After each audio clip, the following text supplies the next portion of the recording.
Hey everyone! Today we are going to be doing a speed build for our 100 baby challenge. If you haven't seen that challenge, I will be sure to link it in a card on the video right about now, and it's pretty easy to find on my channel if you just go ahead and look through the playlists. So yeah, we are getting kind of a little bit further into the challenge, at least to the point where we are definitely squeezed for space. We actually have our oldest child, sharing a bed with our matriarch right now. So yeah, they just take turns. They just take turns sleeping in the bed. So far, the child actually hasn't, her name is Alessi. She hasn't had to go to school yet because it is her first day that she aged up. She didn't actually have to go. And then the next day was Winterfest. So she hasn't actually had to go to school yet, but yeah, that is going to cause some issues with keeping her rested so that she can get an A at school if she is sharing a bed with her mom. So we definitely need to upgrade our house. We need to upsize. We have a good amount of money from painting, but we still do need to be conscious of how much we're spending. So this house, I think, ends up being... My target price was kind of like around $30,000, like in $30,000 range, basically, for this house.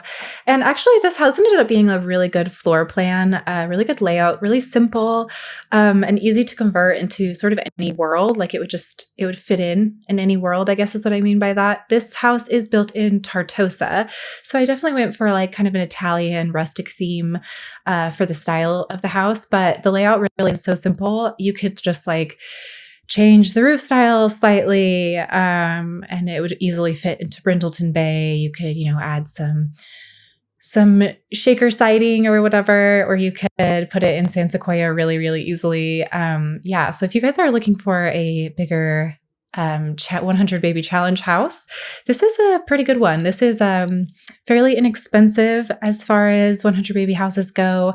I did very limitedly furnish this because we do have some furniture and I wanted to save money by making sure that we bring that furniture to this house when we do eventually move in. I'm going to push it literally until the very last minute, until I absolutely have to place this lot. But until then, we are going to squeeze all we can out of those extra scale boosts. So yeah, getting back to our build here, we are finally getting to the point where we're picking out some windows and doors. I really like this kind of aqua-y color for like a Italian beach house, sort of. I like the idea of pink, but I can't remember. I think we have it's more of a purple color of these windows, but I don't think we actually have a pink swatch of the shutters. So I went with this pretty aqua-y color, and then I got like the movie Hangout. I think that's where that door is from. That kind of bohemian looking door. I thought that was a really fun door for this house. It's interesting trying to build sort of like an Italian beach themed house. Any Italian beaches that I've ever been on have had like a very serious mix of very modern builds to sort of just like almost like outdated 90s builds kind of. And I wanted to do something that was a little bit more, yeah, like that kind of Tuscan rustic Italian feel. So hopefully I kind of achieved that. This is my take on it, at least. These doors, I can't remember where those are from, but they're so cute. They have that like ceramic round knob. I really love those doors. I think they might be high school years. Is that right? I have them selected right now. I'm trying to see. Yeah, high school years. That's the pack they're from. So yeah, we have kind of the founder or the matriarch's bedroom back here on the back of the house because I wanted her to have a nice view. And then also right off of that, there's kind of this really long closet room that you're seeing. That's going to be our newborn nursery.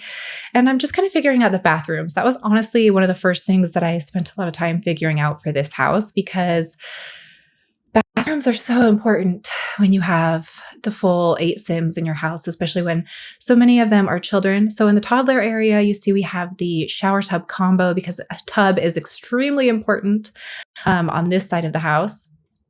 And then actually, we end up with 2 full-sized bathrooms. One of those right now is just a powder bathroom, but we are still kind of messing with the layout, and we do end up making that into a full-sized bathroom. So we end up with 2 full-size bathrooms over here.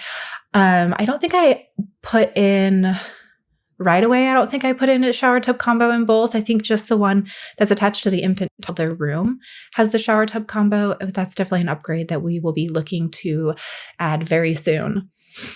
And then these appliances, I already have this stove for sure. And I can't remember if this is the fridge I have. I think this might be an upgrade from the fridge that we currently have. So yeah, just kind of trying to see how much of a kitchen I can put in here. I would have loved to have a great big island, but yeah, that just wasn't going to work for the amount of space that we had. And also I tend to really quickly spend a lot of my money on the kitchens.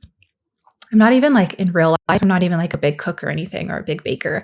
I bake a little bit. I can cook. I would prefer to eat out if I can. But yeah, so I don't know. It's funny because in The Sims, I always have massive kitchens or like they're really beautiful, really nice big kitchens. But in real life, it's like, I don't think I would really want to spend a lot of my money on that area of my house because it's just not an area that I use that much. But yeah, anyways, going for like kind of a blue theme here with the kitchen. And then I think I changed the appliances to sort of a light pink color, which I think is really pretty with this like dark blue color. It's almost got like a little bit of a purple in it too. So maybe that's why it goes so well together. There's also, if you've noticed, a little bit of like a pink jar up on that shelf. So maybe those colors and the color of the bar stool kind of all pull together in that kitchen. And then we're just adding, I needed a little more space for my living room. And I love the idea of kind of having like a sun room area on the back of the house here because the view is so beautiful. I really wanted to try to take advantage of that. You're looking out at the, what I assume is the Mediterranean Ocean. So I can't imagine not having a bunch of windows on that side of the house. So I feel like that would be almost like a crime. So we go ahead and add just a ton of those larger windows that come with My Wedding Stories to the back of this house on that little bump out there. Just going ahead and fixing our layout here. I think I realized that on the very back there, I had like not quite symmetrical, which is what I wanted. I wanted this house to be really symmetrical. So we fixed that and then readjusted sort of those little hallways on either wing of the house and fixed our bathrooms a little bit. And yeah, now we're just kind of figuring out how we're going to eventually furnish this. I think, like I said, I only put like a few things in for right now. Like I don't think we end up with a TV in here for right now because I just didn't want to spend the money on it. That would be an upgrade that we will have to work towards in our Let's Play. Oh, yep, right there. I just realized that room was a little bit shorter, so the windows weren't placing symmetrically right there. But it looks like we've got it fixed now, and we're just figuring out exactly what size we want these rooms to be. The kids' rooms there, I definitely wanted to be a little bit bigger. And then I do end up making that bathroom even a little bit larger just for routing purposes. When you're actually playing the game, it can be a little bit frustrating if the spaces aren't big enough for them to route around. And since that bathroom is made to have more than one sim, maybe like 2 or 3 sims in it at once, I definitely wanted to make sure that they had enough room to get around each other and all of the things they need to get to, the sink, the toilet, the shower in that room.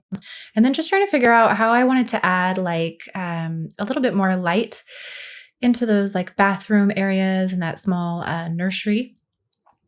And then I love this wallpaper so much. I do wish the bottom was like a little bit more of a creamy tone instead of so bright white because it makes it look so brand new.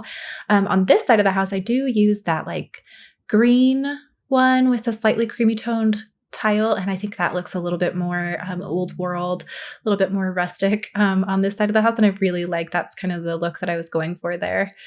And then, yeah, just trying to figure out how we wanted to access these hallways, how open plan we wanted things to be. And I end up deciding to just go with one archway to each of the hallways, keep it a little bit more affordable, as well as I think that would just be a little more realistic for the house in the end. It being maybe an old house that's kind of been updated slowly over time and trying to keep the charm of it. And then we are just going to add some wallpaper. That wallpaper there is from, the basement kit, the new basement kit. Yeah. And I liked that it kind of was like faded to a different color on the bottom. So maybe, it's the sun faded paint is what we're using now in all of the rooms, all the bedrooms. And I like the idea that since the sun is shining through those windows, those walls haven't been repainted in a while, and they sort of have this like really beautiful natural patina on them. So yeah, just going through and picking out different colors for each of the rooms. I think the baby's nursery ends up being this really pretty bright pink. Yeah, that really matches the terracotta tile. And so then right now we are at 28,000, and then I'm deleting some things here. So it looks like we're going to end up around 25,000 for this house. 25,000 simoleons when we're all said and done. But I guess we haven't added the planter boxes and stuff in yet. And it does look like we're adding in a few beds. So I think maybe I realized I had like that extra $5,000 for my desired budget, I guess. And so I decided to go ahead and add some more architectural details. Getting the roof on now. The roof is super easy for this house. I feel like whenever I see sort of rustic Italian houses, these houses have really simple roofs. And the only thing that ever gets really complicated about them is if you can see that there's been an addition to the building, then they will have kind of a wonky or interesting roof on that addition. Maybe that doesn't quite match the style of the other roof, doesn't look like it's perfectly matched, but honestly, that's part of the charm, part of the character of these buildings. So yeah, then just like matching the roof trim and the foundation a little bit here. I have such a hard time landscaping lots like this that are on the beach. Since it's just sand, it doesn't really make sense for a whole lot more than like, palm trees and stuff. So I'm going to have to dig through a little bit. I might go into debug because I don't think like the plant it's like a tree kind of, but then it has like an agave plant at the bottom of it. I don't think that's actually in our catalog of like easily accessible stuff. I think you have to go into debug to be able to find that. So I might do that once I actually place this lot in my save. But for right now, I kind of just left things simple. And then I really loved these red planter boxes. I thought that would be so nice to look out your window. And again, it needed some kind of landscaping, but it just did not make sense for me to put a bunch of effort into a beach house. Plus, I don't exactly know where on my lot I want this house to go, if I want it to go more to the left or to the right or be perfectly centered. So I didn't want to like get really invested in the landscaping and then just decide to change that all in the end. So I kind of just left that project for another day. That's a problem for future me, basically. So yeah, then we are just adding our lighting. These are my favorite lights. These are from Cottage Living. I love, love, love these. I want them on my house in real life. They're so beautiful. And then just adding a little more detailing to the roof in the front here. And I think that's pretty much it, you guys. I do retitle this house to 100 Baby House, I think. And then I think I put Della Amore, Della Amore on it. 100 Baby Della Amore. That's right. Yeah. So you can find this on my gallery page. My EID is just Serial Simmer, same thing as my YouTube. And it technically is a 5-bedroom, 3-bathroom house. So yeah, hopefully you guys enjoyed this. And if you do end up using this house, be sure to let me know, and I will see you guys in my next one. Thanks so much for watching. Bye.